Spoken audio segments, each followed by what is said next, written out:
damage. Well, that's right, you were away. August 7th, 1995. The survivor is Joseph Olmer. The interviewer is Chaim Rasov. We are in Wellington, in the state of Florida, United States. The language is English. This is tape 1.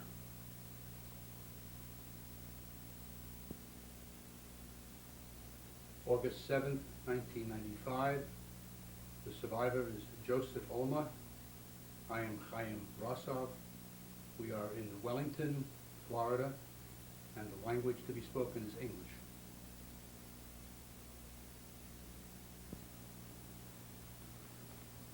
Good morning, Joseph. Good morning. Will you please tell us your complete name and where and when you were born? My name is Joseph Olmer, and I was born in a small town in Poland named Harsnica. Tell me about your family, your father, your mother, and your brothers and sisters. I have 6 kids in our family. My father, my mother, and 6 kids. 2 boys and 4 girls. My oldest sister. My older was the sister. I had another sister after that. And then I was the 3rd one. There was my brother and 2 younger sisters. Right. What did your father do for a living? My father was a custom shoemaker. He made custom which shoes. means what? He made special shoes? Special shoes. Did he work for himself? Or? Yeah. Okay. Yeah, he always worked for himself. And your mother worked in the business? No, my mother was a housewife. Okay. Tell me about your school life. You went to school? Well, I went to Polish school, and I went to a Haida. I went at 7 grades. That's how far I could finish. In the Polish public school? Polish public school. And then after the Germans came in, then I couldn't go to school anymore. I'd like to know more about the school when you went there. You went there between what years? I went between 31 and 38. 31 and 38, so that's prior to the war. Around the 39, Right. 39 already. Tell me how you were treated in the classroom by the teachers, by the students. Was there a... Well, that time was not such a big anti-Semitism like in 31, later 32? On, yeah. Right. The only time we did so changes is before the holidays, like before Christmas, before Easter. So what did you see? What happened? Well, they were a little different towards the Jews. Different? How Yes. different? How different? Well, we were not as friendly to each other like we used to be, because we used to come to each other's homes. When I went to school, I had most of my friends were Polish friends. Right. Because in the town, it was a very small town, and that's where we lived. We know each other. But I can't understand how they would be friendly with you during the entire year, and then during certain periods, they cut you off. That's the way they were taught at home. What about the Cheder? When did you go to The Cheder? Cheder I used to go after school, after the public school. Which is what time? Oh, I would say around 4 o'clock till about 7. So your day was from 8 o'clock until 7 o'clock? Yes. Long day. Yes. And what did you learn in Cheder? What basically? Well, we learned to daven, no Hebrew, to daven Chumash. But you didn't learn the Hebrew language? No Hebrew language. Just the davening? No, just the daven. Okay. Did you have any social life? Did you belong to any organizations? Well, later on I belonged to, I was too young Right. then. 1939, when the war broke out, I mean, in the small town where I was born, in Harsnica, we left in 1933. We left Harsnica and we moved to a big city, to Sosnovitz. Right. And then I kept going to school in Sosnovitz Right. till the war broke out.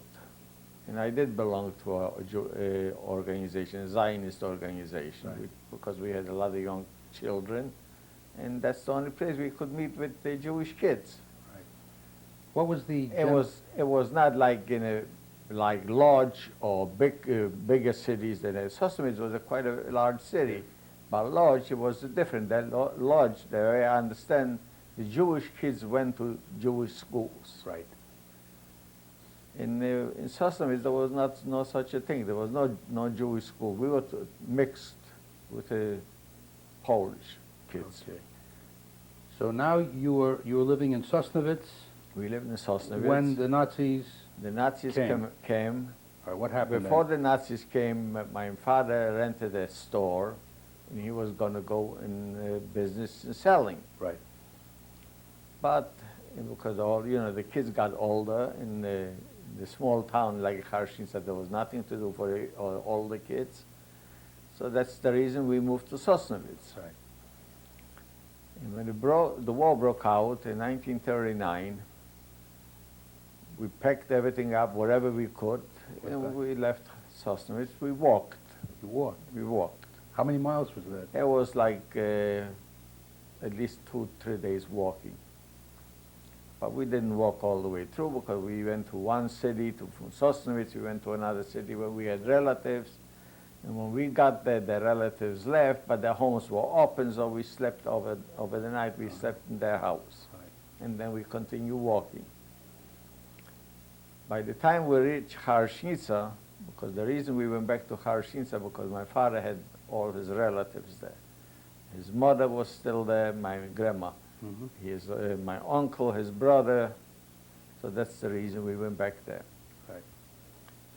And then on the way home, the Germans were always ahead of us. When we arrived just before Harshnitsa, and it was on the fields they had all the farmers working in the fields that time, I remember. And the whole family was walking, and all of a sudden we see the Germans on motorcycles. So my father, I don't know the reason why, but he got scared, and he grabbed my youngest sister, and he started to run. And he started to run, and the Germans saw that somebody is running, they start shooting after him. And then some officer came in behind with another motorcycle, and he started to holler to the first one to stop shooting because there's a father with a young child running.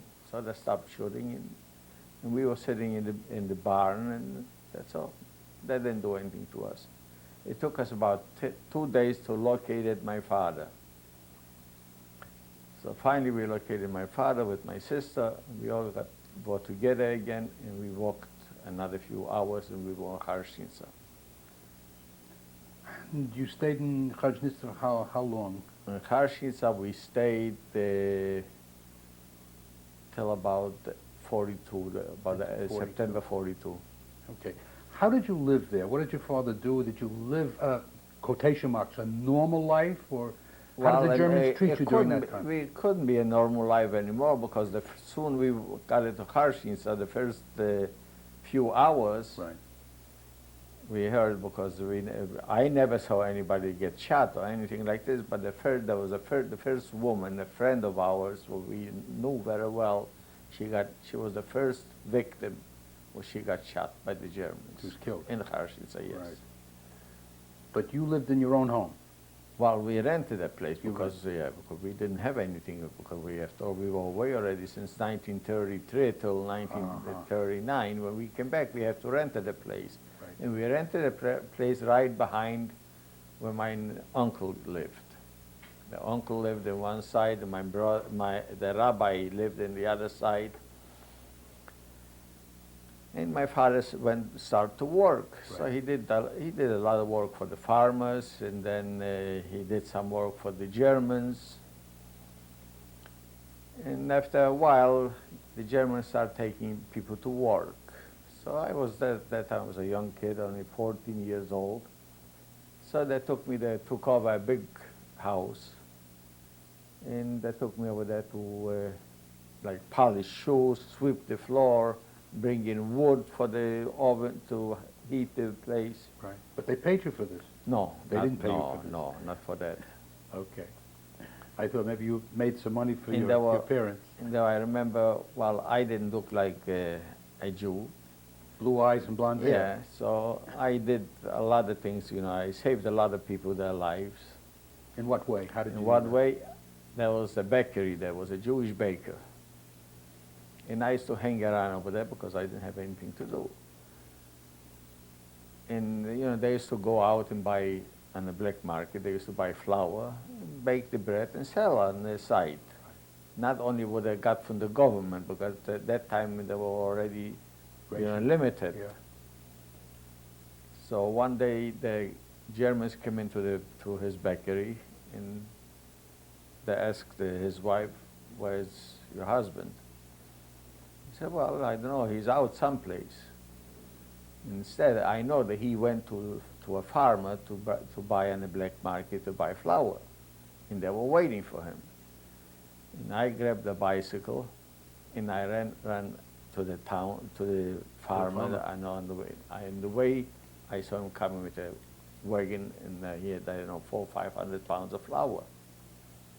And I told him what's all about. Right away, he pulled over on the side, so went into another farmer. He unloaded. Unloaded everything, and he came back empty with nothing on it. So they looked around. They couldn't find anything on the wagon, so they left. And I wasn't doing much. So I was too young. To school, I couldn't go anymore. People like family of ours, they used to live in Katowice. It's not far from Sosnowiec. It's a big city. And a cousin of mine moved not right in the back of us, and he was a very good tailor. And I used to go over there, and he taught me how to do sewing. And the sewing over there, it's not like you teach here. They give you a machine to work. You got to sit for days just with a needle and without a piece of thread and work. After a while, the Germans, start to send Jews out to work. And they want to take my father to work. Right. So instead, I figure out my father, he's got to make a living for the family. Right. So instead, I says, I'm going to go. So you So went. I You went in volunteered. place of your father. I was 15 years old then, 14 or 15 years old, and I went to. They sent me away to another city, to Tarnów. Right. And I worked over there on the railroad. There was no labor camp or anything. We used to go like any other worker. We used to go to work, and we worked 8 hours a day. We got paid. I don't know if we got paid the same money than the Probably not. Polish people got paid, but I worked there for a couple months. And after a while, we find out that there is a camp not far from where we were working, called Dębice. Right. Dębice, after a while, we find out that it's a dead camp. That nobody ever came out from that camp. So this was in 1939, 1941. 1941, or maybe it was already 1942, the beginning of 1942, because I remember it was in the winter. But already they were killing Jews at this time. Oh, yes. Right. And nobody knew about that camp. That's right. No one knew about it. No. So we stayed, we rented a place, me and a friend of mine from another town, we rented a place in Tarnów by some Jewish people. We paid them rent. And we lived over there. In the morning we got up and we went to work. So at night we didn't have much to do, so the only place we could get together is in the Jewish community. This was a Jewish community over there. And we saw a lot of people coming from Warsaw, from Krakow, from all over, and try to get their kids out from Dębice, Right. from the death camp. But there was no way anybody could get them out from there. So after a while, I found out what's going on, and then the rumors come that they're going to liquidate our camp. Your work My camp. work camp, yeah. Right. So I got a bottle of vodka, and I went to work, and I give it to the foreman to give me a pass to go home for a weekend. Right. I took the train, I took my armband off. Even I had the pass, I was still afraid. Right. I figure I'm more safe without the armband than with the armband. And you didn't look Jewish. I didn't look Jewish, but you never Yeah. know. I was sitting at the station, the railroad station, waiting for a train for a few hours, and the German, the SS was walking around with the dogs and looking for Jews. And I was sitting on the bench. I may believe I don't see anybody. I didn't hear anything. Finally, the train came in. I took the train and went back home. I arrived. The train didn't go direct to the city, to Harshnitsa. It went to a smaller town, another small town. And I had to get off the train and wait all night to catch another train to go to Harshnitsa. And I didn't have anywhere to go, where to sleep there. I know I had an uncle, I know where he lived. And this was at night already, and nobody was allowed to walk at night anymore. So I walked over to the house, and in the homes in Poland, I don't know if you know, they didn't have a bell they ring. There was a bell, they had to pull a rope, and the bell ring, and the man come out to open up the gate. You give him 10 cents, he opened up the gate. But I kept ringing and ringing, I didn't see anybody. So finally I see two assessmen walking. I said, I'm not going to run. I'm going to wait right here. I had my paper, the pass, so they came over and said, what are you doing here?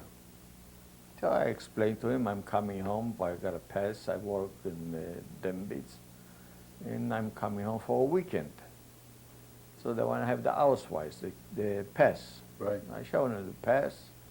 He said, you come with me. So they took me and they walked me down to some place. I didn't know it was a hotel or what it was, but because I was scared. Finally, they took me into the hotel. There was a hotel, and they went over to the man who was at the desk. The manager, right. Yeah, and they took me upstairs. They opened up the door, and they told me to go in. I see the two uniforms, two SS uniforms on the chair, in that sleep. I was the third man in there. So I figured, well, maybe they put me in that room so that I shouldn't escape. But I'm sure they were drunk because I didn't hear a sound of them all night long. I wasn't asleep, and I couldn't wait in the morning to get up. I had to go very bad, and I didn't want to move from the bed. So finally in the morning I got up, and I got dressed, quiet. I opened up the door, and I walked downstairs to the manager at the desk, and I asked him, how much do I owe you? He says, nothing. He said, I paid already for you. That's an odd story. Yeah. So did you finally find your uncle? Well, at that time, no, because in the morning I took the train and I went back you to left. Harshnitsa. Right, you So never bothered. They didn't even know that I was there. Right. So you took the train, you finally got to Chajnitsa. I got to Harshnitsa, What and did you find I was there? home, so that time the whole family was still home. This was in 42, in the beginning of 42, yeah. and the family was still together. Yeah. Okay. And after 3 days, I went back to them, to Tarnov. Right. I worked a few days, and I heard rumors that they're going to liquidate that camp. Right. So, same thing.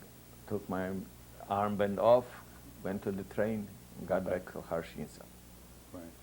And I was home, and that time, there were rumors already that they're going to liquidate, they're going to make Judenfrei.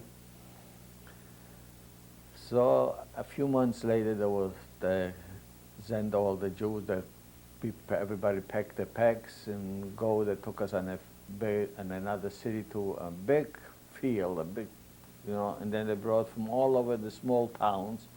They brought all over the Jews to that place. Where was this field? Do you remember the name of the Near town? Slomyki. Slomyki. Right. What was the name from the place, from the field was? Gee, I just had it in my mind. If you But- remember, you'll give it to yeah. me later. So anyway, they brought over the thousands of people, In an open field. an open field. Kids, women, men, the old, sick people. This is in 1942. Yeah. Okay.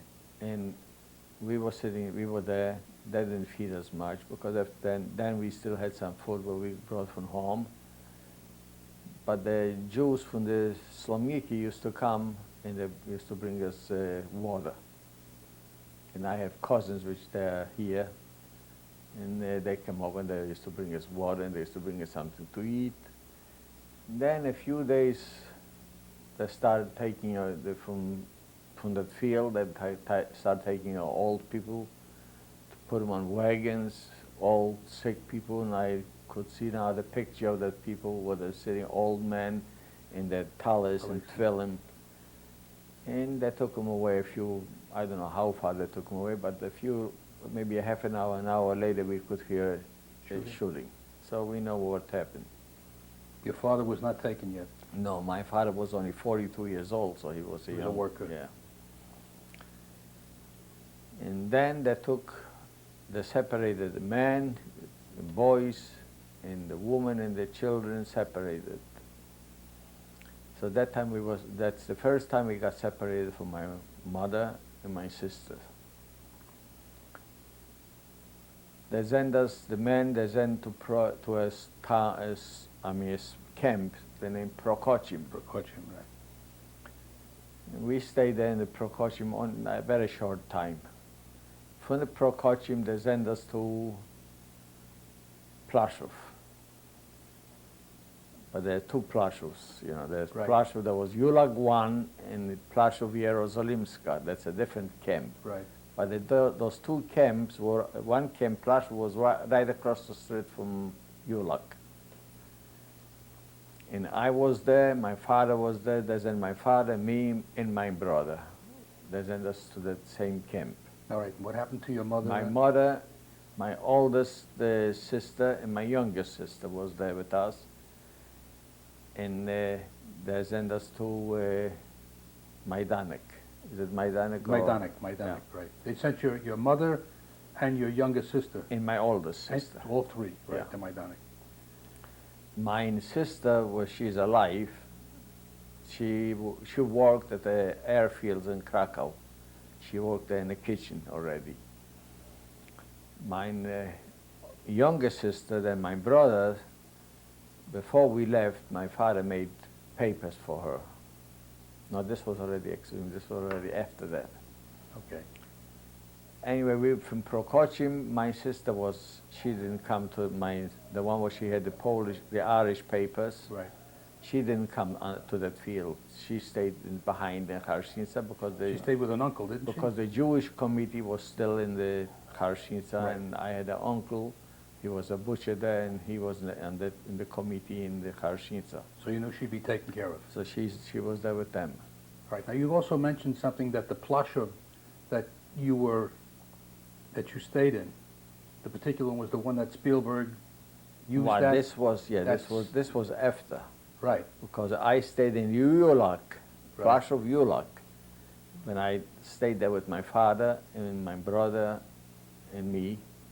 And then I went to work over there. My father went to the shoemakers to work, and I went outside to work. Right. But you said that Spielberg used that actual setting for the movie. Not Julag one. Plaszów Jerozolimsk. Right.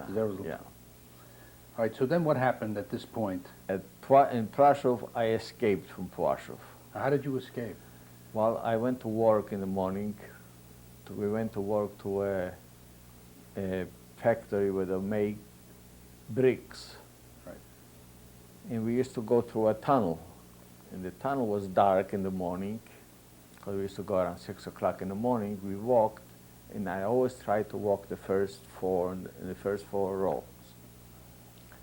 So one day, because that time we didn't have no assessment watching us. Who was guarding you at this time? Was only the guards. We were only having Jewish guards. So I see I'm already almost halfway in the tunnel. I took off and I started to run. And I ran, and I could see about a few hundred feet where I was already on the other side of the tunnel. They see somebody's running, and they start to scream in Polish, right, to catch him. And there was a mailman on a motorcycle. He didn't bother to run after me to catch him. So I ran away, and I had a cousin. He worked in the same place over there where we used to go out to work, but he didn't stay in the camp. Right. They had barracks over there for the workers. And his name was the same name, Joseph Olmer. And I was my first cousin. And I went into that barracks where he stayed, and I waited there till he come home from work. He got home from work, and I asked him to get a pass, because it's his name, same name. I got a pass. I took off my armband, and I walked for a few miles. I walked till this was outside Krakow. I went to Krakow, where the airfield used to be.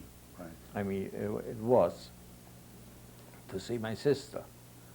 So finally I got there to the guard, in front of the guard house, and I showed him the pass. And I said, I want to go and visit my sister. So I took a watchman over there, one of the guards, and he says, you take him over there.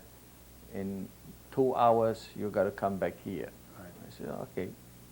I went in there. I stayed for 2 hours. I had something to eat. I talked to my sister to find out, because my youngest sister, she had the Polish papers. She stayed home. She was in touch with my sister and my father, because my father was hiding out. So when we got back, when I got back to Harshnitsa, when I escaped, that's the first time. Right. No, in Krakow, after I went went to visit your after I sister. visited my sister, Right. I took my armband off again. When I walked away, nobody could see me, and I took the train and I went back home. It's amazing that you were able to do all this traveling and no one caught you. No, I was lucky. You went back home then? I went back home, and my father was home, my sister This was is home. still in 42 or beginning of 43? This was still in 42. 42. Yeah, because the end of 42 when we sent us already Right. to the Prokochim. So from there I went back to Harshnitsa. After that, they saw the Germans, so there were too many Jews already back. And they came, they made, again, they give an order to the Jewish police. They want to have so many selection. Jews, to arrest. So they come over, they grab me, they grab my brother, and say, yeah, come on, we got some work for you to do. And they took us in a big house where was a Jewish, a very rich Jew used to own that house. And they put us in that house, and they locked the doors. And then a few things later, we see men coming in. They used to bring more people in and more people in. So we know that something is going to happen. And then we went outside, and outside they had that, how you call it, on the windows, to lock the windows. Oh, they had... No, like here bars? for the storm. Storm windows. Yeah. So over there Shutters. they had shutters. They locked the shutters, and they closed them up. And in the morning, they came with a truck, and they took us out and sent us back to the camp. Which camp did they send you to? So I was then back to the airfield where my sister was, worked. right. My brother was then back to the Plaszów 1, Gulag 1. They separated you. Yeah. I worked there only for about 2 months at the airfield. airfield. From there, they sent me to Plaszów, Krakow, Plaszów. Okay.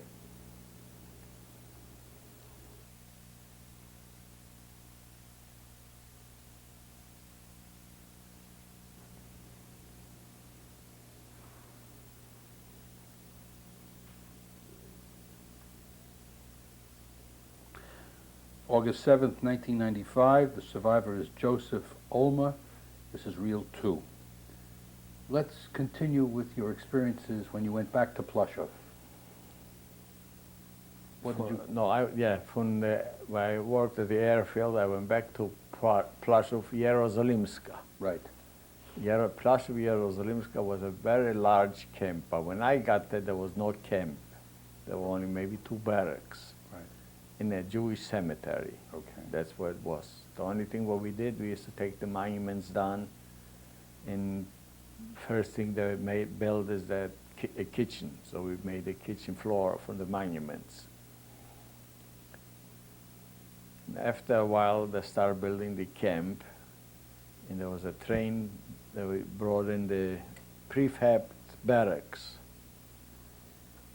but the train stopped in Prokochin, which Right, we mentioned that before, yeah, right. and that Prokochin was a few kilometers from the camp. But we used to walk down there and carry on our backs the prefab homes. You carried it from From Prokochin? Prokochin to Płaszów. They didn't give you wagons? They didn't give you... No. You carried this manual Yeah, labor? Manual labor, sure. We carried those prefab homes. We built the camp. That camp, Płaszów, Jerozolimska, they had, must have been about 25, 30,000 people. From nothing, you built a camp that Yeah. housed 25,000? They had a big, they called it the Großschneiderei, a tailor shop. They had a shoemaker shop. They had a carpenter shop. And they employed 2 shifts, 24 hours a day, 12 hours a shift. Right. Now, when they built up the Großschneiderei, when they opened up, they didn't do any tailoring in that Schneiderei. The only thing what we did over there is when they used to liquidate the Krakow ghetto, they used to send the people out to Auschwitz or whatever, and whatever they had, they took away or to kill. So they took a lot of the suitcases and the whatever they used to have, carry with bundles, and they used to bring to the Großschneiderei, to the Jerozolimska, and over there what we used to sort the clothes. Right. And we were there for about 3-4 months, maybe more, doing that, just sorting. In No the tailoring? There was no tailoring No done? tailoring. In the meantime, they were building more barracks. And after about 4 or 5 months later, they had all that camp built up. And then more people come in, they opened up a big Schneiderei. The tailor shop. Right. They opened up a tailor shop, they opened up a shoemaker shop. And I worked in the tailor shop. I worked, 1 week I worked night shift, 1 week I worked day shift. And I worked there, but to work in the tailor shop, okay, maybe it wasn't as hard as manual work, but still was a lot of danger. We went through a lot of things over there while we worked. When you say you went through a lot of danger, what type of danger? Well, there were the capos there, They were Jewish capos? Jewish capos. And there were Jewish police that were watching, in the barracks. Like at night, they had some friends. Like I remember one night they sent two girls home earlier. Right. And those 2 girls got caught by some of SS in the camp while they were walking home. Right. And they start questioning them, and they told them that they work in the Großschneiderei. So they brought them back to the Großschneiderei. They didn't brought them back inside. They went in the report to the Get, where he was in the movie. Oh, Getz, yeah? Yeah. And he came over to the shop, and he says, we should stand the men on the one side and the woman on the other side. He didn't even count the woman. But he just looked around and said there are 2 women missing, because he knew that he sent the 2 women home. Right.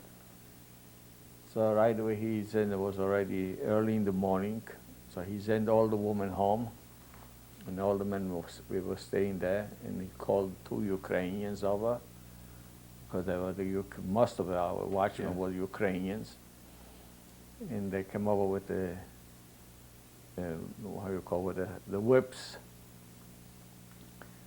and they give the guy the capo where he was in charge of that shift 25 on his behind. And that capo, he was a very good friend of the camp leader, the Jewish camp leader. Right. His name was Chilovich. He was a very religious boy from Krakow. He was a married man. He lived there with his wife. He had his own barrack in Krakow, in camp. She was so religious that she used to light candles every Friday night. And she was in charge of the woman. And she used to walk into the laundry room where the girls, the Jewish woman who used to work, and used to insult them, you whores, and you so and so. But she light candles every Friday night. And I remember they had like a big swimming pool. And one Friday night, I don't know, she lit the candles and she left them, and she left the window open and had a fire. So we had to get out with buckets and get the fire out. So I stayed there after about. Let's find out what happened to the two girls. Did they execute them? No, or? no. They just punished the capo. They just punished yeah, and then they give an order to the camp leader, to the Chilevich, Right. that he is not allowed to be any more capo in the Schneiderei. Oh, so they got rid of the capo. Yeah, but he didn't. He didn't. He didn't, because he was a very good friend of his. Right. So it happened again. A couple months later, it happened again, the same thing. But then he knew already that this is it. So he knew what's going to happen to him, and he ran out from the barrack, from the tailor shop, and he ran. And there was a ditch because they were building another barrack next to it, and he just fell into the ditch, and that's where he got shot. Oh, they killed him. Yeah. So after a while, I says, well, I got to get out from that tailor shop and see if I can go out to work. Outside, because if you go outside to work, you can help yourself a little. Right, rather than being. We used to take out some pants, shirts, and brought back some food. So I went outside to work. I worked every day. They used to take us out to work, and I worked in the The salt mines? No, this was already still in the brick factory. Oh, in the pottery. Yeah, I worked over there very hard because we used to take the bricks You're out making from the bricks oven. there, right? In the kiln. Yeah, and but there were Polacks. They used to work over there. Not Polacks, they're from the camp, but they were From the outside. town. They lived from the town. They used to come to work over there. This was their job. The factory used to be a Jewish factory. A Jew used to own the factory. And I worked there a few months. You know, the Ukrainians, they were our watchmen, and when we got out over there to work, we used to give them money. They should go buy eggs, butter, bread. So they used to go out and buy, and they used to bring us out lunch. You could trust the Ukrainians? Well, But they brought you. They brought yeah, you back. they from- brought once, and they That's took odd. away 10 times. That's very odd. Yeah. So, and they used to brought us lunch Right. in the kettles, or like a box. The kettle was sitting in a box, and two men were carrying it. So on the way back to camp, we used to take the kettle off and load up with bread all around. And we used to carry this in. So 1 day, 2 days, we brought this in. They caught you. Yeah. No, after a couple of weeks later, we give them again money. They bought us everything. We put everything the same way. And on the way home, they took us into a cemetery. They took everything away. And they were, Too good to last. yeah, and they were hiding it in the cemetery, and then the next day they were selling it again. The same thing. But anyway, it was very risky to bring anything back to Yes, I know that. to the camp. Because we got caught a couple times, but we were lucky we got away with it. So after that place, After the brick factory. after the brick factory, I went back to camp, and I worked again in the Schneiderei, That's back to Plaszow. Plaszow, yeah. And I stayed there till I can find another place. I went to the salt mines Okay. in Krakow. Now, how did you get to the salt mines? Outside Krakow, there was not far from Krakow, Right. there's a salt mine, Wieliczka, Wieliczka, right? yeah. And I worked. I mean, we didn't dig any salt Were there. you sent there, or you went there on your own? No, I was sent there. Right. I know they need some people So to you go over volunteered there. I for it? volunteered. Okay. And we worked over there in the mines. I mean, we didn't dig salt, but they used to make parts for airplanes, for some other kind of machineries. You know, I don't know if you never saw a salt mine. No, Now, I've seen pictures of a salt mines. salt mine, there's a great big hole for twice, 2 football fields you could put in one of those holes. That's how big that factory was underneath Oh, there. the factory, right. Yeah. Now this was when? This was already in 43. 43. Yeah. And you spent how long there? I worked in the salt mines. I worked for 6 months. How were the conditions working there? The conditions Where were you lived and the food they gave you? well. The conditions were a little better than in Plaszów, Right. but still we were, you know, we were watched by the SS over there. But if somebody wanted to escape, it was much easier to escape because when they took us out to work, Right. You weren't guarded that well. we were not guarded. And we knew that a lot of people got away from there. But they didn't take the escape out on the people who were left. In other words, they didn't. No. There was no retribution. Not in that. They needed people to work over there because there was a big factory there. And they had everything in there, in those salt mines. They had wine cellars, they had the food in there, barrels with the speck, you know, how do you call it, like ham. Everything. Oh, spam. Yeah, everything was in there, in the warehouses and in the salt mines. I worked over there for a little over 6 months, and I was sent back to Plaszów. I went back to Plaszów. I was only in Plaszów for about not even a day. And that all the people they come from the salt mines, they took to the transport, and they sent us to Mauthausen. When they said they took you in a transport, what type of transport was Well, they put us in cattle cars Right. in Krakow with no food, 100 people in the cattle car, and I remember in the summer, it was very hot summer. And they locked up the kettles and the cars, and we went by train. Now, how long was that trip? The train, it was 8 days. 8 days. No Yeah. food, no water. Well, we got some food You got in some. between, yeah. Water, they give us water all we want a day before we arrived in Mauthausen. A day before. A day before. All you wanted to drink. But there was a big mistake because the people were dying in the cattle cars. They drink so much water. Now, when we arrived in Mauthausen, we did that.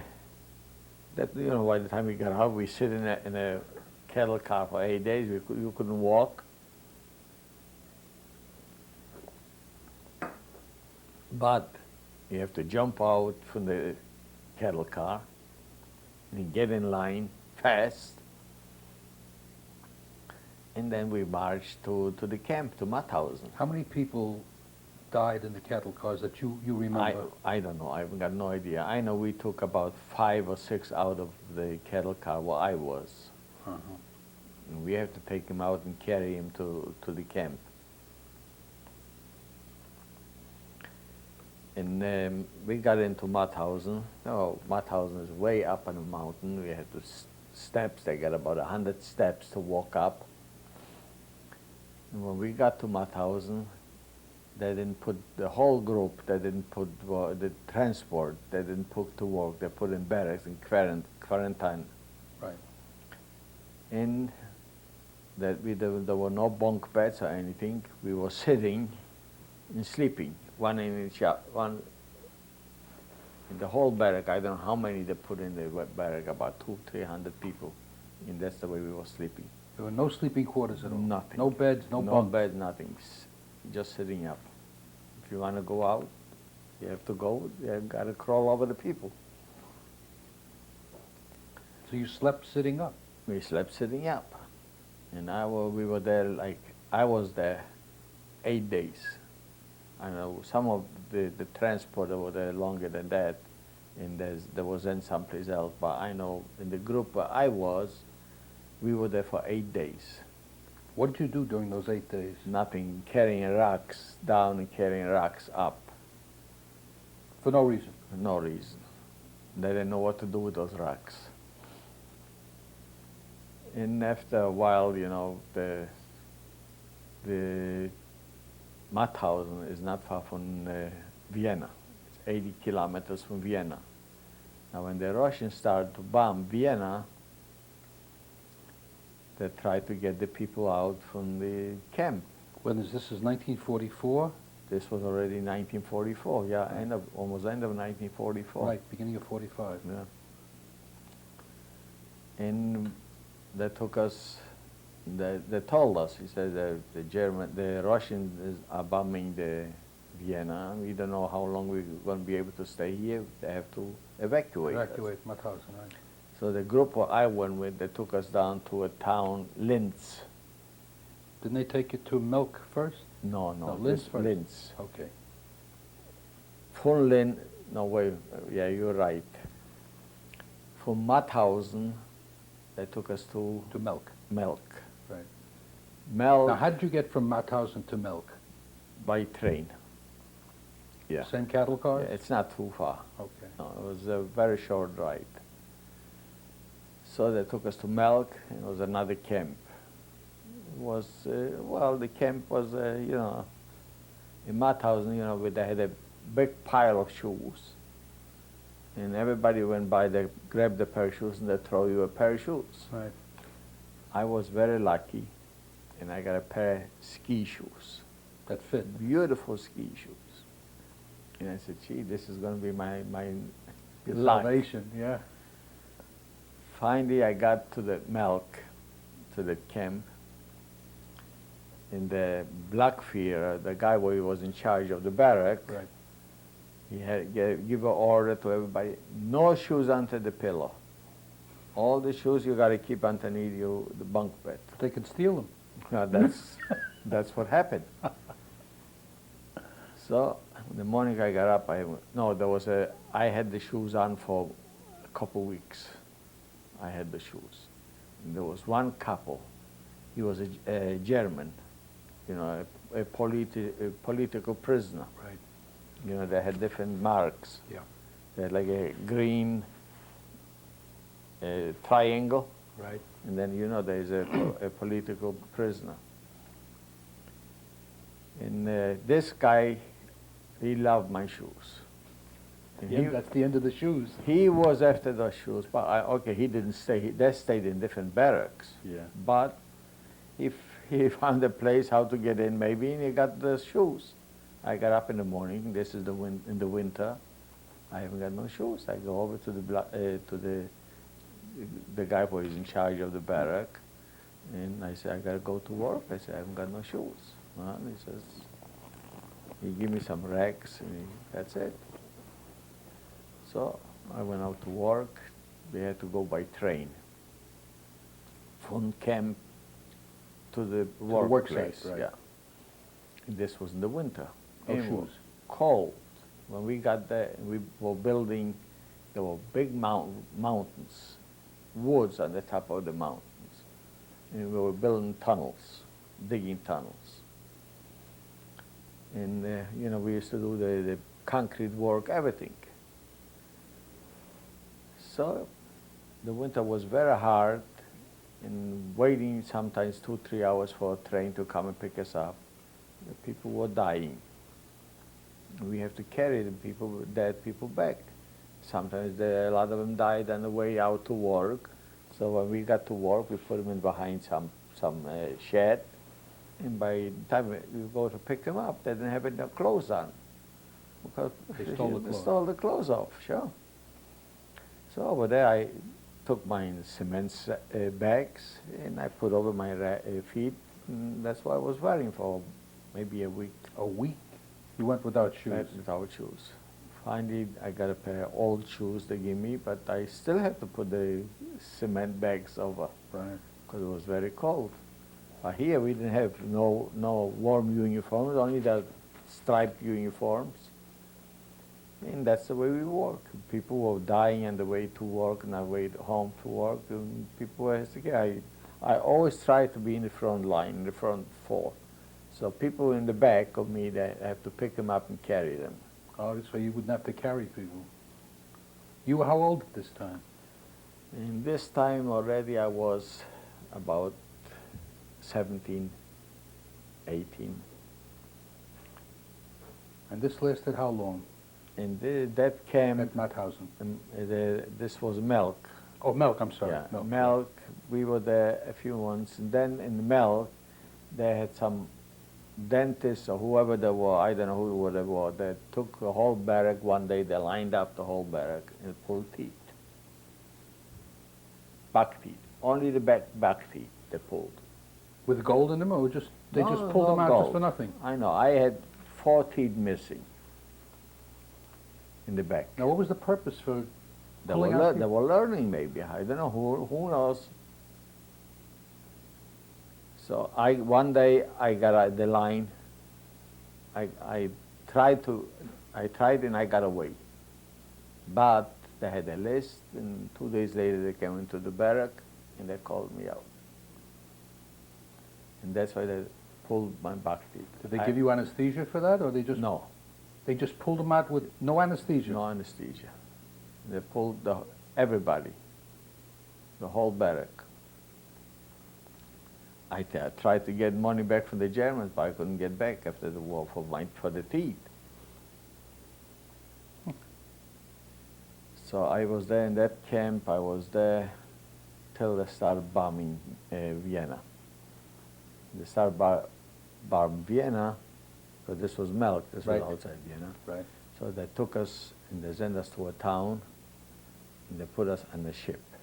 Where they sent you to? Linz. To Linz, Yeah. right. From Linz, they took us on a boat. I don't know how many people we were, a few hundred people. And they took us to, Ebensee? There wasn't Ebensee yet. no, to Ebensee we walked. Right, so To it's another- Milk to Linz. Milk to Linz, and from Linz we got off, and from Linz we walked for 8 days. All right, tell me about that walk between Linz and Ebensee. We started walking, and there were no more SS. This was in 45. Already in the beginning Of 45, right.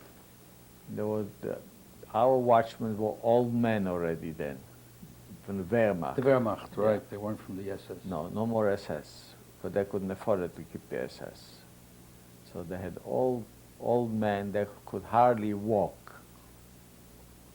But they had the guns, they had the rifles, and we walked. When they saw a plane coming, a Russian plane, they went into the ditches and we walked. Right. So we walked for about, altogether was 8 days. But the 5th day, when we went to sleep in the morning, we didn't want to get up. Nobody wanted to get up because we didn't eat for about 3 or 4 days already. They didn't have much to eat themselves. So we decided nobody wanted to get up. Nobody get up, and they got scared. So they say, okay, you can stay. So we stayed over there. Now you stayed out in the open. This wasn't in a farmhouse or anything. No. You It never was slept at night in a shelter. You Well, slept this outdoors. Yeah, this was already in this fall, I think. No, it had to be the beginning of 45, so it had to 45.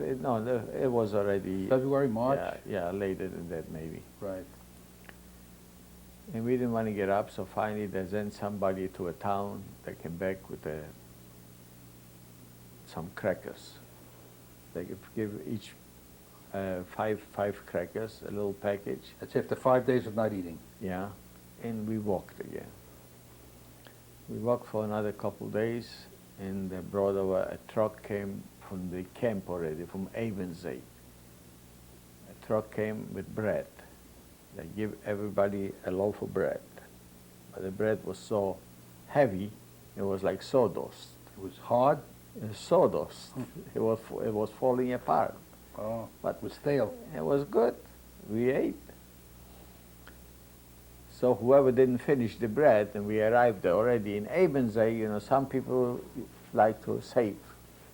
So they used to save some bread. So they got I always finished my ration. I said, it's You didn't better, save. it's better in my stomach than, Your pocket. yeah. You know, we got to the gate and they started to search everybody. So whoever's got some bread left, they took it away. They lost it. I want to go back to the march. Yeah. Many of the marches that I've heard about, there was a great deal of brutality by the SS, by those who were guarding them. But these men didn't show any brutality towards you. No. No, They were just watching They you. was watching. They were walking with us, and that's all. They didn't. Did anyone try to escape? No, from the because march? this was in Austria already. Nobody knew where to escape. They didn't know where to run. Was there any other food that people grabbed roots Well, maybe or they grabbed something from the roadway. some green stuff Right, or something. They did, Yeah. okay.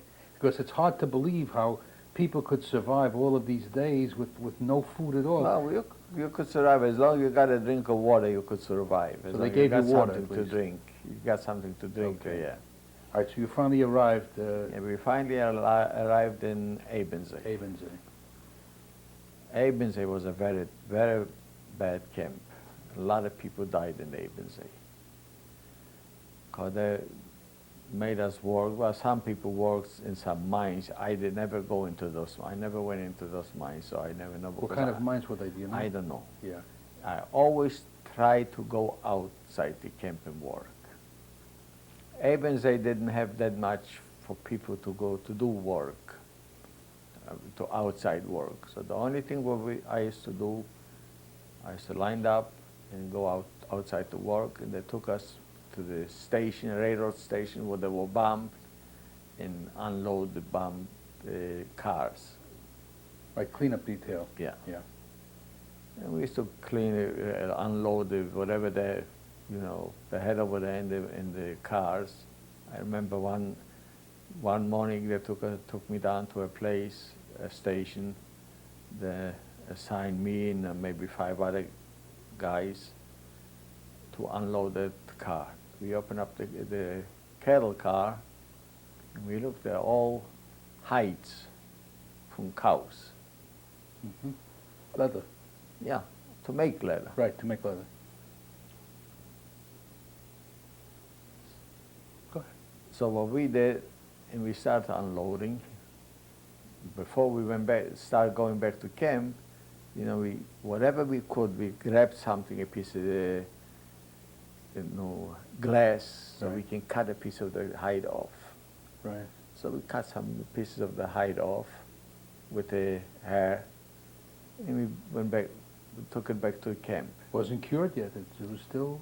Oh, sure, this was all. It was all cured. No, it was only hide. It was It was only raw. hide. Yeah, raw. right. Yeah, with the it hair was and everything. leather. Right. Yeah.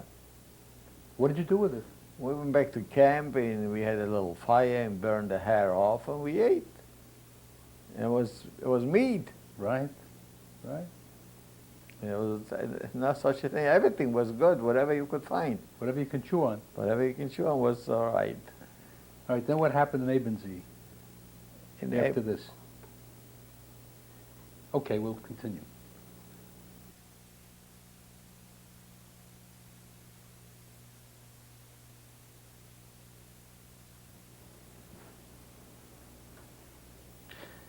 August 7th, 1995, the survivor is Joseph Olmer. This is reel 3. All right, we're talking about the latter part of 1940, early part of 1945 when you were 45. working in Ebensee. Ebensee, yeah. All right, tell us what finally happened there. What finally happened is that they started to bomb. The Russians were coming closer and closer. And the camp leader, assessment, he called everybody onto the Appellplatz. Roll call. Yeah, and he announced that he wants to save all the people. We should all go into the mines, Yeah. and we're going to be saved in there. But the people that worked in the mines, they saw what was going on. They were mining all the mines. And everybody, most of the people knew already what's the reason why he wants to put everybody into the mines. Didn't want to save you. No, he didn't He want to wanted save to kill anybody. everybody. That's right. That's why I laugh, because it doesn't sound right. Unless, as some of them wanted to do, gain a good reputation so that when the war was over, That's what right. I thought. Sure, like Spielberg.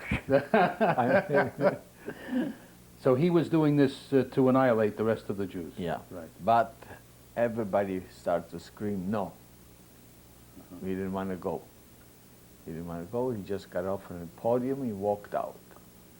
He walked out. He sent everybody back to the barracks. Everybody went back to the barracks. At night, we all went to sleep. In the morning, gee, there's no alarm. Nobody's waking anybody up. You know, over there it was a very bad camp because there was not enough room. It was a small camp. We slept four people on one bunk bed. Two this way and two this way. People were dying. We used to get up in the morning. Three are alive, one is dead. A lot of people died in there. I just want to get one thing straight. You said that he ordered you into the mines. That's one man. Didn't he have subordinates that would force you with guns to go? If he wanted to force, yes, sure he could. In other words, he had the men to force you. Sure, he had a lot of assessment there. But he decided not to do it. I don't know the For whatever reason. why, whatever reason, he decided he just walked out and that's it. Okay, I wanted to get that straight. Yeah. Because, in other words, he could have done it if he wanted to. He could have done it if he would have, sure. Right, okay. So, after this, you know, we refused. People refused because, I mean, they didn't force us. But the people said, no, we don't want to go. This is hard to understand at this time, but... And just walked out, and that's all. And we went to sleep in the morning. If you see, nobody's waking us up, nothing. It's already daylight out there. We try to look out through the window because you don't want to open up the window too far and look up because you get shot through the window. And we don't see anybody in the guard boats out on the top. It looked strange. So little by little, people start to walk out from the barracks and walking around, and they look in the outside by the electric wires. There were all electric wires there. And we see old men with rifles walking around. It's the Wehrmacht.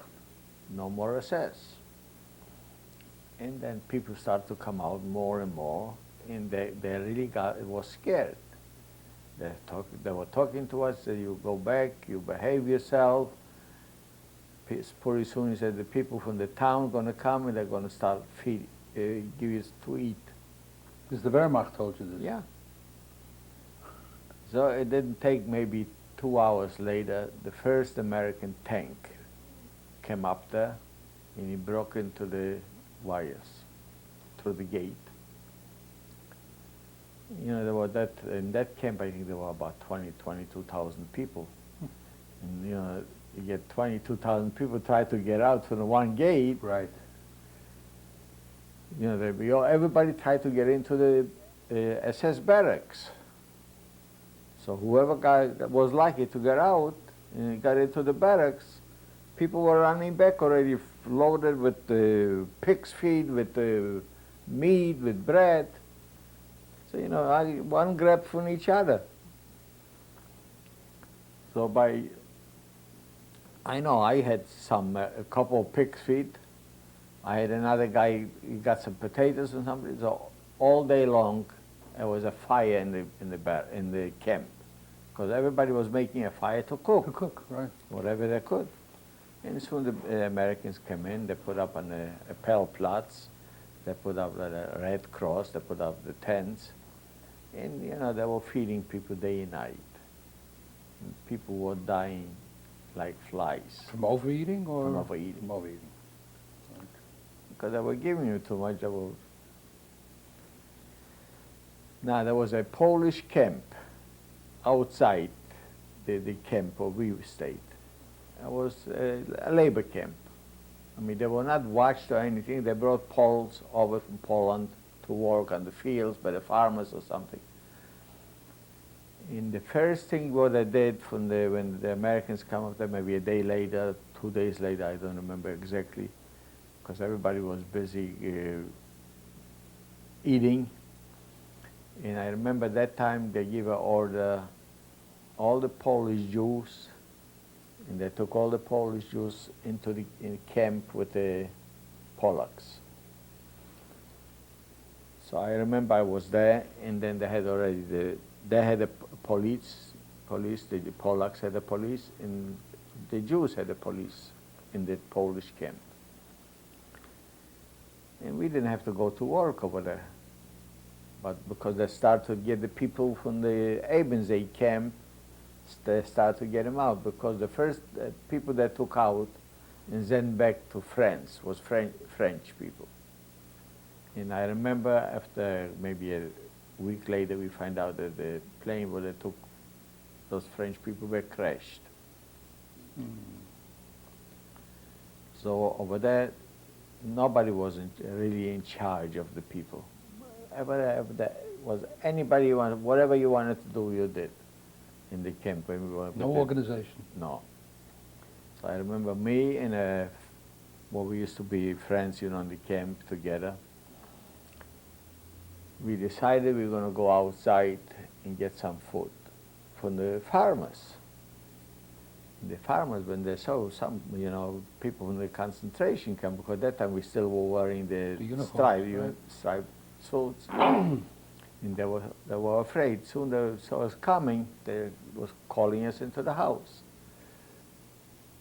So they called us into the houses, and they put on the table all kind of food. So whatever we could eat, we ate over there, and then we got through eating. We put everything in a bag, and we took it back to camp. So I don't know, one day we got up, we went to a farm, and we caught 2 chickens. We got 2 chickens, we went back to the camp, and we killed the chicken, we started cooking. And the farmer, he come and started to complain. He complained to the Polish police. That time there was the Polish police. Because they were changing. One day the Jewish police, one day the Polish police. No, the Polish police with that farmer, they started walking, they walked around in the barracks, and they want to see who was cooking the chicken. Okay, we got caught. We got caught, that took us and locked us up. They locked us up, we stayed there overnight till the Jewish police came the next morning. The Jewish police came the next morning. What are you doing here? So we told them the story. So he opened up and he let us out.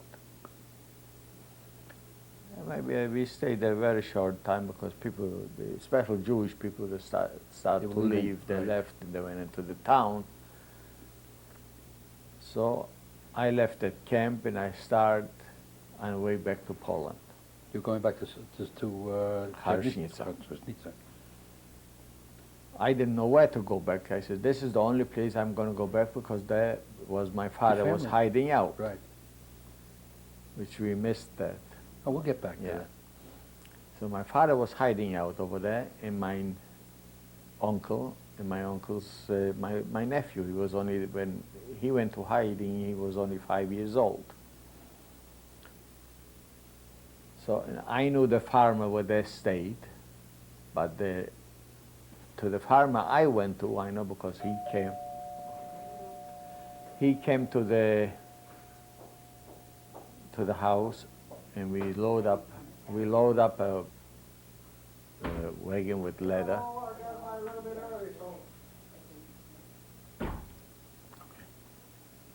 We load up a wagon with leather, and we give him whatever we got. We give the guy, and we figure, well, we're going to be away from, we don't know for how long. We come back, at least we got something to get back to. So he's the only one I know I'm going to go back to. The same guy, he was a very rich farmer. He had a grocery in the town where we lived, not far, about 5 minutes, not even 5 minutes away. And his daughter was running the grocery store. And I knew the daughter because we lived there for so many years. With her brother, I went to school. Mm-hmm. So I was afraid. I got off the train and I was afraid. I was riding from when I left Ebensee. Right. So we were riding on the trains, cattle cars, with the Russian transports. We got off in a lot of places where the bridges were bombed, Right. and we walked through the woods at night. We slept in the woods. We made fires in the woods. We found boxes with German marks. We burned to keep it warm at night. That's what they were worth, what you could burn them with. Well, they were worth some money. They were worth something. Yeah. But we didn't know, but we wanted to keep warm, so that's what we did. So finally, I got back to Poland. I got back to Poland, I got back to the hometown. So the first place I want to walk to is to the grocery store, because they were right across from the train. I walked in, I saw there's no customers in the store. I walked in, and that the farmer's daughter, she stayed there in the grocery. She looks at me and she says, "What do you want? Can I help you?" or something She didn't like this. recognize you. No. So I told her, I said, "What's the matter? Don't you recognize me?" She says, "No, who are you?" So I told her in Polish, "I'm Olmer syn." "Oh, Olmer syn, ty żyjesz. You are alive." So finally, You got a friendly greeting. yeah. So I said, "Okay." I said, "Where is your father home?" I said, and this was in, I think, July or August. 1945. Yeah. And they're working in the fields. So they decide to take everything off from the fields. So I get my bag and walked about 6 kilometers, 7 kilometers. Finally, I reached before the house, but to get close to the house was impossible because they had a lot of dogs there. So finally, I turn around and I see there's a man, a wagon with hay coming. A man is riding on the top there, and I looked up and he come closer, and I see, gee, I said, this is the guy I went to school with, and I remember his name. So I called him by his name. So he looked at me, he stopped, and says, "What do you want?" I said, "What's the matter? Don't you recognize me?" He said, "No, who are you?" Well, I don't blame him. He didn't recognize me because I weighed that time, I weighed about 85 pounds. So he took me up in the wagon and with the hay and drove me to the house. I got by the house, I got off. The only one in the house was the mother.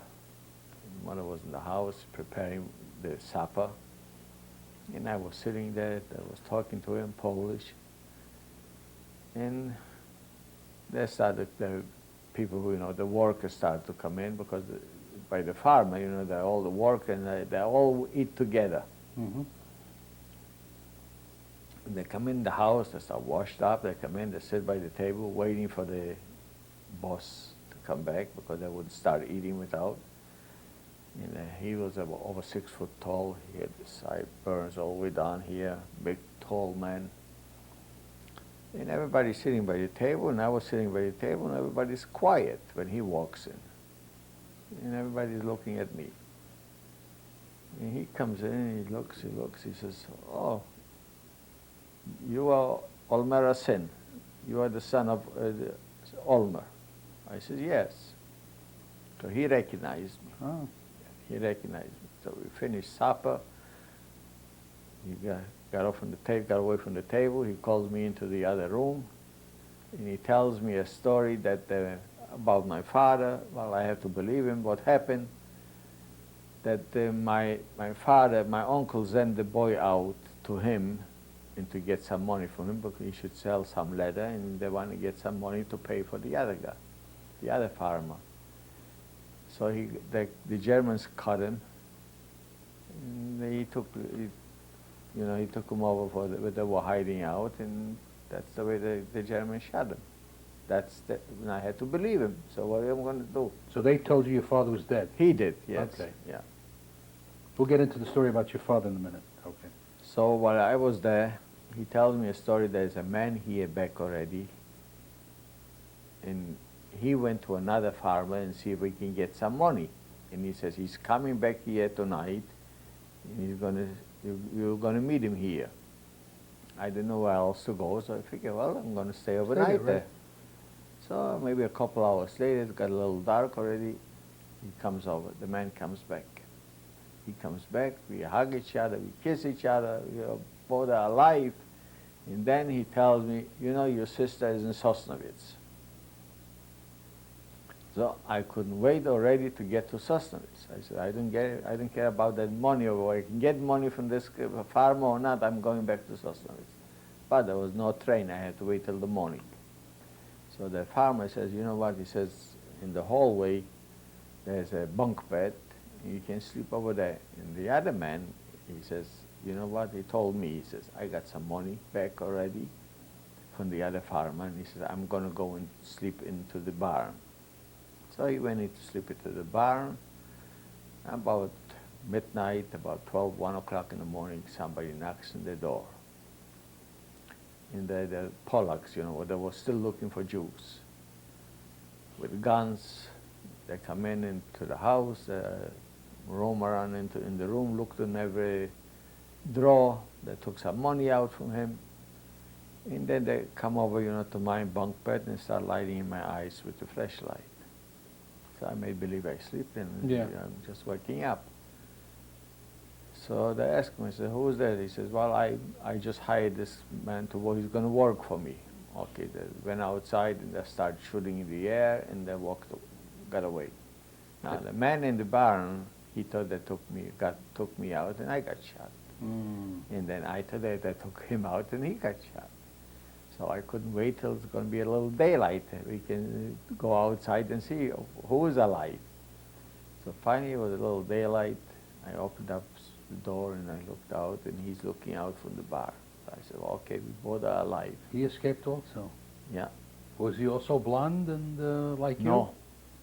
No, he was dark. He had dark curly hair. But I remember he had an accident just before that took us away from the town. He was from Karshinica too. And he worked on a railroad in a wire. Why? You know, this hit him in the eye. He was blind on one eye. So anyway, in the morning we got up. Let's go to the train. We went to the train. We went back to Sosnovitz. It took us, I think, about 5 hours by train, 4 or 5 hours. Get off the train. He told me where my sister is. I went over. I got home just the day before my sister got married. I got home on Saturday afternoon. Sunday morning was the wedding. For sure. Yeah.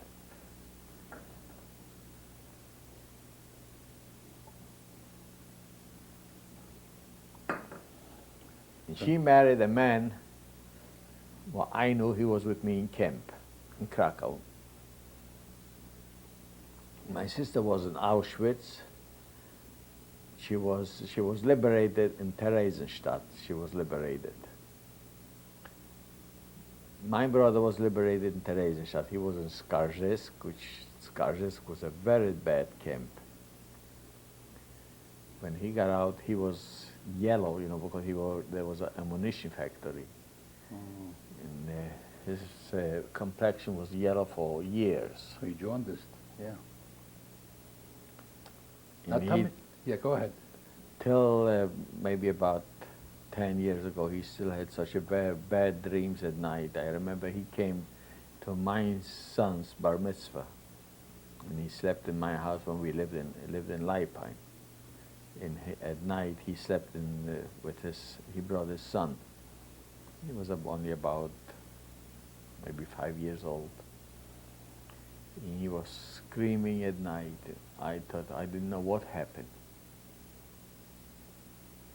And his wife told me that he's been like this for years, and then nobody could help him.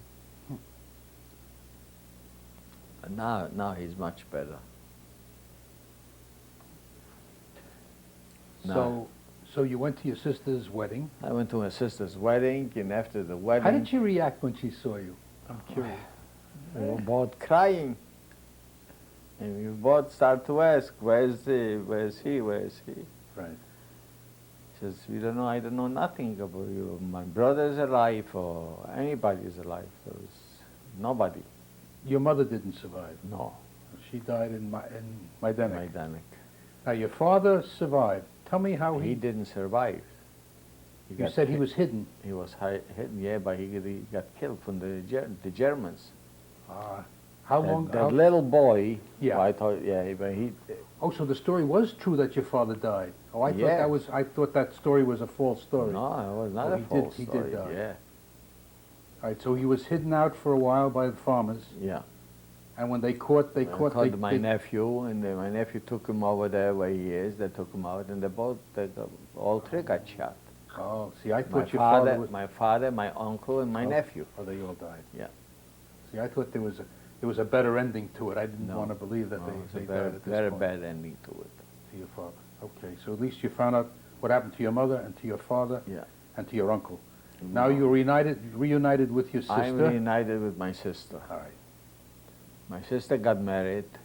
They opened up a grocery store, and I worked for them. For how long? I worked for them for a few months, and I didn't know why there was no Jewish people in the town where they opened up the grocery store. No, let me ask you a question. Why did they decide to stay there? They were a minority. There were hardly any Jews. There was There were hardly any Jews. anti-Semitism. Mine brother-in-law, they had before the war, they had a little factory there in that town, and he got that factory back. Ah. So that's why the reason they went to that small town, it was not a small, it was between Katowice, which is a big city, and Right. Sosnowiec was a big city. We used to go from one city to the other with a streetcar. So every time I went when I went out, I went for weekends, I used to go to a kibbutz. I'm going to tell you before that, I'm going to tell about the kibbutz. Now, when I was working for my sister in this grocery store, I didn't have no friends. I didn't have no young people there, no Jewish people. So I found out there is a kibbutz in Sosnowiec. Sosnowiec, right. And the kibbutz was in the same place where I used to go to school. Deblinska 13, Deblinska 13. The street is named Deblinska. So one day I went over there and I went to the kibbutz, and I stayed in that kibbutz overnight, sometimes 2 or 3 days over the weekend, and then went back to my sister. But then it got so bad because the Russians were there, and every time they used to come in and they would say, "I have to give them a bottle, 2 bottles of vodka," because they want to take me to the Russian army or to Polish army, whichever. You still weren't safe. No, not in Poland. Even in Poland, where the kibbutz was, we used to stay on guards at night and watch. So I was to go there, and that's why I met my wife. In the kibbutz. In the kibbutz. Right. And then they come in and order, then I got tired of that. Russians come and, give me the vodkas, and they want to take me, keep running back and forth, So you decided hiding. to get out. I said, I got enough, I got to get out. So I stayed in the kibbutz for maybe a week. And then the kibbutz decided that they're going to take everybody out. They have to liquidate the kibbutz. So they took everybody out from the kibbutz, and we went to Austria, to Czechoslovakia. You weren't married yet? No. Okay. But you and your wife left at the same time? Yes. Okay. And we left that to Czechoslovakia. We went on the Czechoslovakian border. There were the Polacks. First we had to go in the Polish border and then the Czechoslovakian. And we stayed in Prague. After we got to Czechoslovakia, we stayed in Prague for a few days. And then at night, they told us to pack everything and we're going to walk through the mountains. And we walked through mountains till we reached Austria. And we went into Austria. We got into Austria. We only stayed, I think, overnight or maybe a day or something like this. And then we went to Leipzig. Now, who was supervising all this? Were these Well, this was organized. This was organized already by Israel? Israel. Okay. Yeah, they had like the Haganah or Right. something like that. Well, I just wanted to make that clear. Yes. This was already organized because, you know, we had all false papers because we didn't go out as Polish Jews. You went out as? We went out as Greek Jews from Poland. Right. And none of us looked like a Greek Jew. So we got to Germany. From Germany we went direct to a DP camp, Leipheim. Leipheim, right. And in Leipheim we stayed in Leipheim a few years.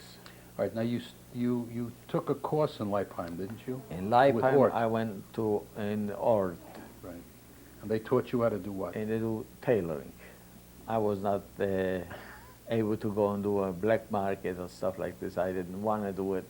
So I went to learn a trade. trade, So right. I learned a trade. I learned tailoring. Well, you did tailoring before also a little bit, didn't A you? little bit, not much. Right. Because in camp where they teach you the tailoring, there was nothing. They give you a job to do, and this is it. Right. But this they taught you actually how to do sewing on the machine and Everything, yes. fine. So you became Cutting, a tailor. cutting, Cutting, everything, right. yes. Pattern design. Pattern design, everything. So they prepared you for a profession. Yes.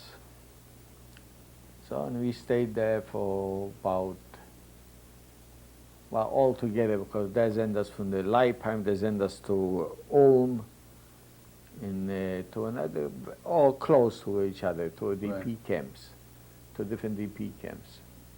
After, to the end already, when they liquidate Leipheim, Right. they sent us to Ulm, and in Ulm we stayed a few months, and then we registered to go to Israel. Okay. We registered to Why go did to you Israel. decide on Israel?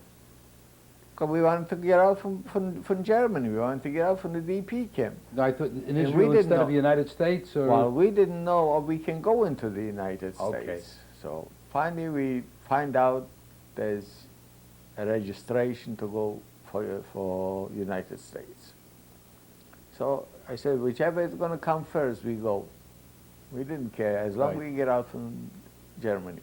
meanwhile you were working as a tailor in the camps. I was working as a tailor. I used to go out from the camp and I Right. worked.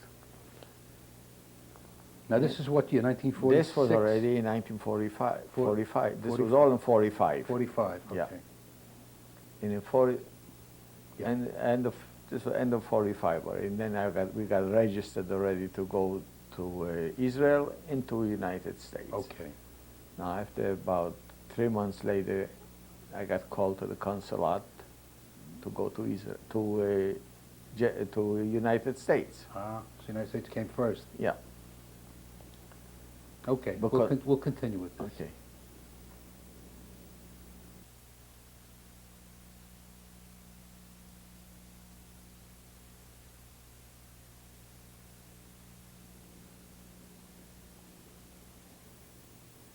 August 7th, 1995. The survivor is Joseph Olmer. We are on tape 4. We're now at the DP camp where you're ready to leave for the United States. Tell us States. about that. Well, we registered to go to the United States, and we got called after about a couple months to the consulate, to the German consulate. And we went through all the necessary paperwork and health inspections, and we got okayed, and we left to the United States This was from Leipheim. from Leipzig. Okay.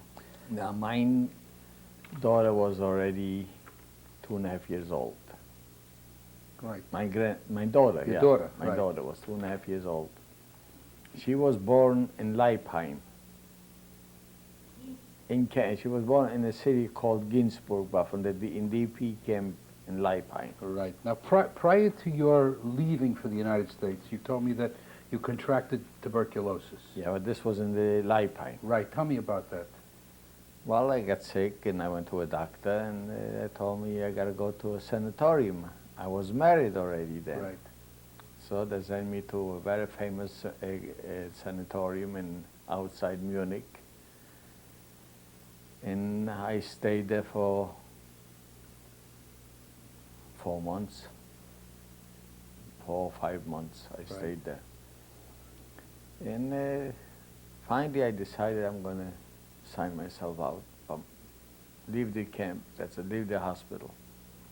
And I left the hospital, and I kept up with the doctor from the DP, outside the DP camp. Right. And I used to go every week. I used to go to the doctor. And finally, after this, I was all right.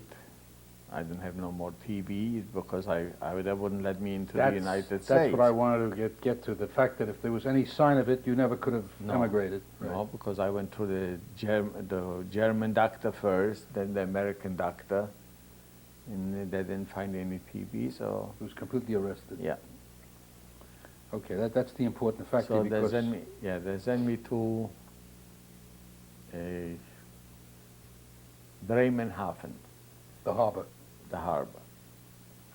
Bremerhaven, from there we went on the ship. Do you remember the name of the ship? Yes, General Hauser. General Hauser. Tell me about the trip over here.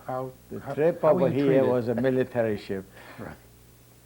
All bunk beds, men separate, women separate. My daughter got sick before we went on the ship. She had the whooping cough. And if they would find it out, they wouldn't let us go through. How did you disguise that? That's a terrible, noisy. She was a very smart girl. Your wife or your daughter? My daughter. And my wife told her, he said, look, he says, we're going to go into a doctor now. And if you feel like you wanted to cough, just pinch yourself. Pinch my, pull my dress. Yeah. And we're going to go out. But it so happened that everything went all right by the doctor, and we went through. Now, they told us, soon you're going to get on the ship, that the whooping cough is going to go away. But it didn't. The salt there didn't help. Yeah. And, she started to cough, and the woman, they were there with some other children, and they were afraid they're going to... Sure, it's a terrible thing, yes. So they took away my daughter for 3 days in the hospital. Quarantine? Yeah, quarantine. And, there was a lot of noise there. Because I thought this was the first time she was away on her own. Right. So after 3 days, she was all right, and they let her out. That's fast for whooping cough, 3 days. And we have to work. The men had to work on the ship, paint the decks, go in with the Americans, carrying a can with oil and oil the machines, whatever they tell you to do. We left out something very important. In 1946, something happened. In March of 1946? Did you get married? Yes. You see, I'm looking at you, and you're not saying anything. Tell me, you got married twice. Well, we had a civil wedding, and then we at the DP camp. Then at the town hall. At the town hall. Right. Yeah. Then we had the. You got married with a rabbi first. A rabbi, yes. That was in March. An Orthodox rabbi. Right, March of '46. And the Rebbitzin was even more Orthodox because she didn't want to give my wife because she didn't go. She went to the mikveh. She did go to the mikveh, but on the way out she grabbed the handles. She says, "Oh no, you gotta go back." So anyway, she got through that, and we got married in the DP camp. Well, this she's going to tell you about the dress because all the girls got married in the same day. The dressmaker made a dress from a white sheet, a wedding dress, and all the girls, whoever got married in the same dress in Leipheim, in the DP camp. As a matter of fact, we got a friend, she lives in Tamarack. She got married in the same dress. And then you got the civil ceremony took place in the town. No, we had before the civil ceremony. Okay. Yeah. I'm happy you got that in because you have a 2.5-year-old daughter and you never got married. Right, yeah. Okay. All right. So the trip across was eventful. Your daughter was sick. And my daughter, she got well, and my wife was sick. My wife, she begged me I should throw her into the ocean because she was so sick. But soon she saw the Statue of Liberty, she was all right. Instant cure. Yeah. And you landed in New York. We landed in New York, we had family in New York, Okay. and I called the people that picked us up. There was the Jewish Family Service from New York, was it like the Hayas? Yeah. They picked us up in New York, and they took us to the station. They shipped you out right away, in huh? New York, yeah. Now, while we were sitting, there was on the, you know, On the bench? and the, no, and the rail, by the railroad, Railroad to station. wait for the railroad. Right. They had a strike. It was a railroad strike, and they had only one train going to Rochester. It was at midnight. So we had to sit in The waiting room. the waiting room and wait. And the lady that were changing, you know, they used to come from the Hayas and to wait with us till we're going to Right. go on the train. So one of the ladies, she asked me, do you have any family? I said, yes. I said, I know I got an uncle here. He's a baker. He's got some bakeries at 2 or 3 stores. And he says, you know his name? Yes, I know his name. I got his address because he was in 1938, he was in Poland, came for a visit. So I remember him. So she took the name, she called him up, and you know, this was, I remember it was on a Friday, so Friday, you know, the bakers are sleeping. So she walked him up, and she called me to the phone. She says to me, where you going? What kind of Rochester? You stay here in New York. So that lady, she asked me, said, would you like to stay in New York? She said, no problem, you can stay in New York. I said, well, you know what? I said, I didn't know the difference. I said, Rochester, New York, how far could it be from New York? Oh. So I says, no, I says, I got a contract to go to work. I got a job waiting for me in Rochester. I said, and I'm going to Rochester. I don't want to stay in New York. And this was the best decision I ever made. Otherwise you'd be at the bakery probably. Who knows where I would be in New York. You had a contract with what company? Hickey Freeman. And I worked for Hickey Freeman. I worked for 8 years. After 8 years, I was tired of, you know, working for somebody. Yeah, I had some problems with the foremans over there, you know. So I figure I'm going to see if I can do something on my own. All right, and during this 18 years you had another child. Your wife gave birth again, 1951? 1951, my son was born here. I had 2 children. Right. And, well, I'm not going to talk about that. Talk about it. No, not about, about something, but Okay. I don't want to. So I worked for Hickey Freeman for 8 years, then I opened up my own store.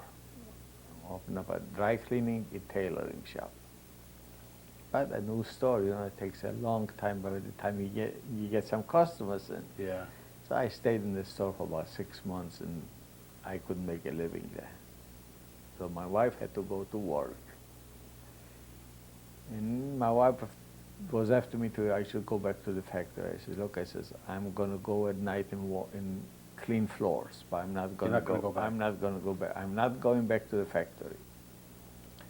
So finally, I got an old man. He wanted to sell his store. He had a small dry cleaning store. It was established. Established store. So I bought that store.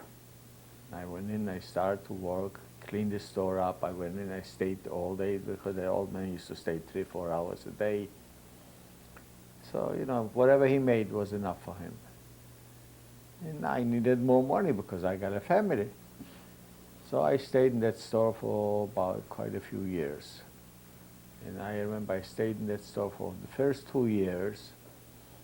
I made enough money, saved up enough money to take a trip to go to Israel. So I went in 1962.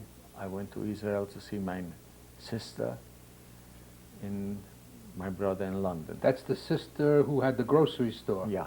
She finally decided to leave Poland. She left Poland in 52. And she went to Israel. Yeah. Okay. So I went in 62, I went to Israel, and my wife was taking care of the store. And I was there for, I think, 2 or 3 weeks altogether, Israel and London. Because my brother, I didn't see him since 1945. I saw my brother in 1945 only for about a couple hours because that brought him out from one camp, Right. and that shipped him to my camp and shipped him right out. Right. So I didn't see him since then. So after I came back from Israel, I was still working in that store. A few years later, I went and I bought another store, a bigger store. Bought a bigger store with grocery, laundry. Dry cleaning, laundry, No groceries. tailoring, no groceries, no. And then we decided we're going to take in some ready-made suits, Right. coats. Haberdashery. Yeah. Like a haberdashery store. Right. And I had cousins that live in Hartford, Connecticut, and they were manufacturers. They were manufacturing ladies' coats, suits. And I was visiting them once, and he told me, he said, look, he said, you got such a big store. He said, why don't you take some coats home, some suits? You sell it, you send me the money. It's on consignment. Yeah, so that's where that's where I started my business. And I went to New York, I bought a dozen suits, and that's the way I started. And I had a nice store. I made a nice living in Rochester. But it got too cold for me already in Rochester, so I decided we're going to go to Florida. All right. You finally came to Florida in what year? Florida we came in 1979, December of 79. And the business, what happened to the business? You sold it? I sold the business, yes. I sold the business, and was here in Florida. The first year I went back, we went back to see the kids, and I went back to see the store, but there was no store anymore. They closed up the store. They didn't know how to run a business. So and That hurts. That's the way it was. Yeah, you build a business, you like to see it Yeah. continue. And you have grandchildren. I got 4 grandchildren. Tell me about your grandchildren. I got my daughter's grandchildren. I got a beautiful granddaughter for my daughters. She's now 20 years old. And my grandson is starting college. My granddaughter goes to BU. They both went to a Hebrew Academy for 8 years. And after the Hebrew Academy, they had to go to a school, a regular high school, which they had a very hard time to adjust after that. So finally they went through. My granddaughter's in college. And she's going this month, she's going to Israel. August the 25th, she's going to Israel. And she's going to be there in school for 6 months. And my grandson is going to college. Now your other two grandchildren. Now my other 2 grandchildren for my son is, he works for himself, computer work he does. And they love Vermont. So hillbillies. So Nice. Cold country. It's beautiful there, yes. It's beautiful in the summer, but I wouldn't want to live in the winter. And he's got my granddaughter for my son is 14. My grandson is 10. So you got a bar mitzvah to look forward to. Pretty soon. Yeah, pretty soon. The question I have is, have you ever discussed your experiences with your children or your grandchildren? Well, my older children, like my granddaughter, she wants to be very much involved. And she was after me a lot of times to tell us stories. But we try not to. Why? Why did you try not to? Well, because we didn't know how effect is going to be on her, because she was too young. But now she's old enough. So as a matter of fact, she was over here the summer. The winter she was here. She was here Passover. And she sat down with me. She took me outside, and we were sitting out there. And she wanted me to tell the whole story, and she wrote the whole story. But your other grandchildren have never heard this from you? No. My grandson, he's 17 years old, Right. so he knows. But the other children, the 14-year-olds, they don't want to know about But they don't know the complete story. Well, my granddaughter, yes. But only your granddaughter? The oldest granddaughter, yes. So that really answers...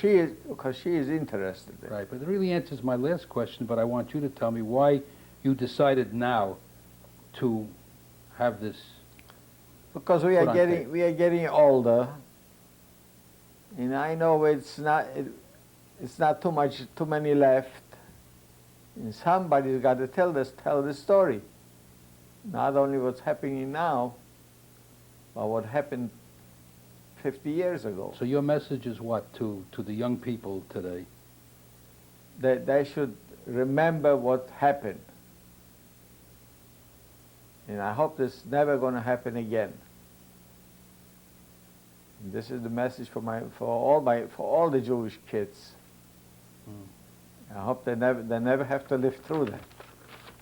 And we hope so too. Joseph, it's been a pleasure talking to you, and I wish you many happy years and a lot of nachas from your grandchildren, from your Thank you. children.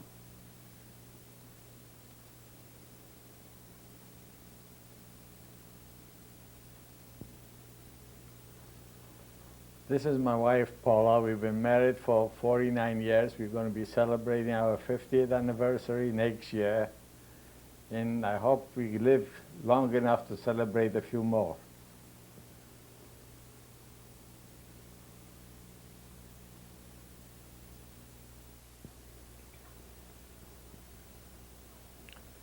This is my mother. And that picture was taken before the war. And was taken in Poland, in Harsnica. That's how much I know about that picture.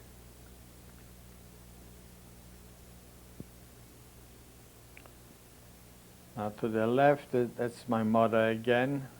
Her name was Hanche. And to the right, it's my oldest sister. Her name was Genia. What's the picture taken? The picture was taken way before the war in Poland. And we just recently found it in Israel.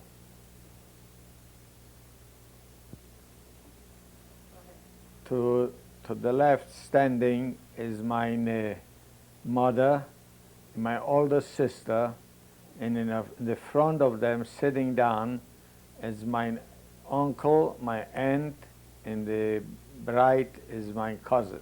What was your uncle's name? Itzik. That's my mother's brother. And the bride's name? The was? bride's name is Genia.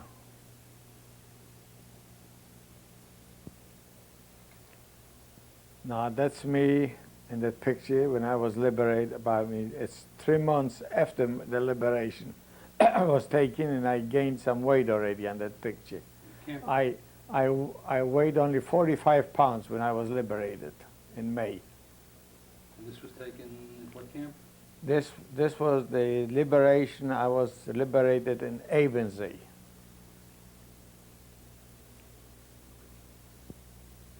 This is a family picture.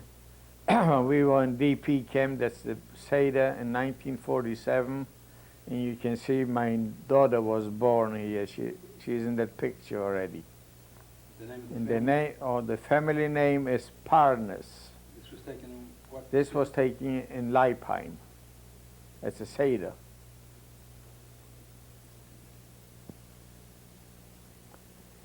That picture is from a kibbutz where I used to belong. I belonged in 1945, after the war, and this was taken in Sosnowitz in 1945. The place was the Dęblińska 13.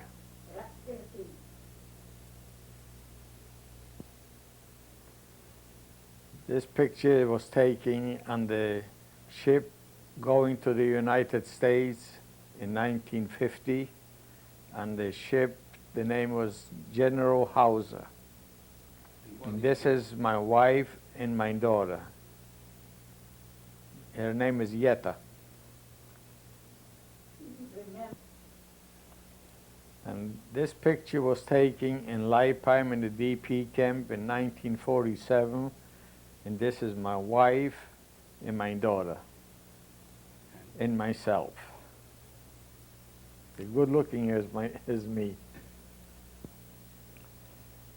Now this picture was taken in Leipheim in in the United States. Yeah, in Leipheim.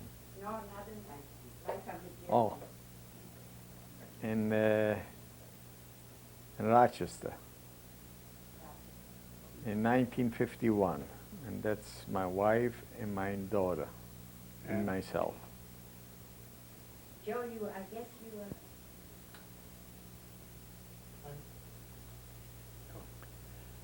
This is a ID card from the DP camp, and I was working for the UNRWA. And you can see the UNRWA ID there in the number. And this was taken in was it 1947? 1947. Yeah, 1947. And this is my certificate of incarceration. In this I was given when I was liberated in April the 5th, 1925. That's your birth. Yeah, but this was then from Mauthausen.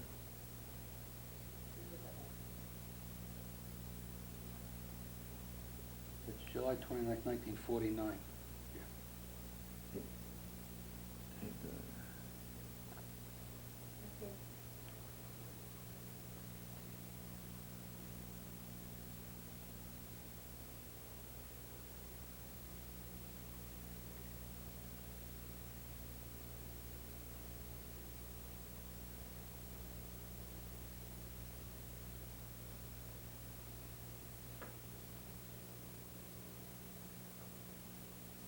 No, that was public. Okay. All right, this is my family. That's to my left, that's my daughter. In the middle, this is a picture of my son's bar mitzvah. And next to my son is my wife. And this was taken in 1964.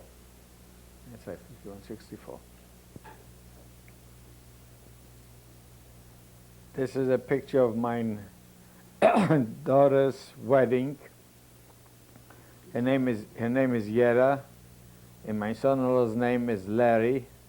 And this was taken she got married in 1969. And his married name is?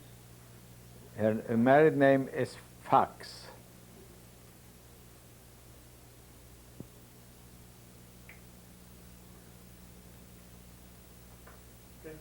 This is a picture of my son's wedding.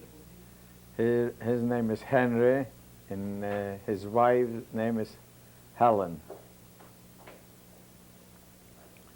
And they were married in what year? This is 1971.